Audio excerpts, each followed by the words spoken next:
मीरपुर बटोरो के गंजबहर कैनाल में पानी की मसनूई किल्लत के खिलाफ पुछड़ी के सैकड़ों आबादकारों ने चोरवा रेगुलेटर पर सिजावल हैदराबाद रोड पर धरना देकर शदीद एहतजाज किया और आपाशी अमले के खिलाफ सख्त नारेबाजी की। रोड बंद होने से दोनों अतराफ गाड़ियां फंस गई और मुसाफिर शदीद गर्मी में परेशान रहे।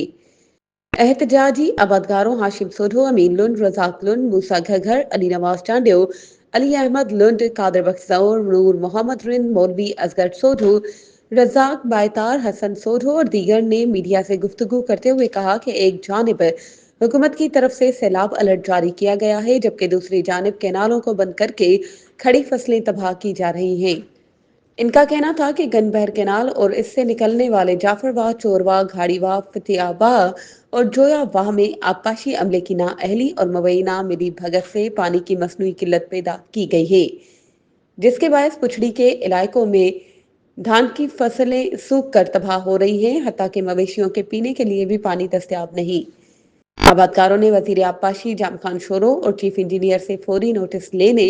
और कैनालों और शाखों में पानी की फरामी बहाल करने का मुतालबा किया। दूसरी जानिब रेगुलेटर पर मौजूद टिंडेल मोहम्मद बाघुल का मौकफ था कि जो पानी दस्तयाब है वो सबको बराबर तकसीम किया जा रहा है। मज़ीद खबरों और अपडेट्स के लिए हमारे चैनल को सब्सक्राइब करें और बेल आइकन को प्रेस करना ना भूलें।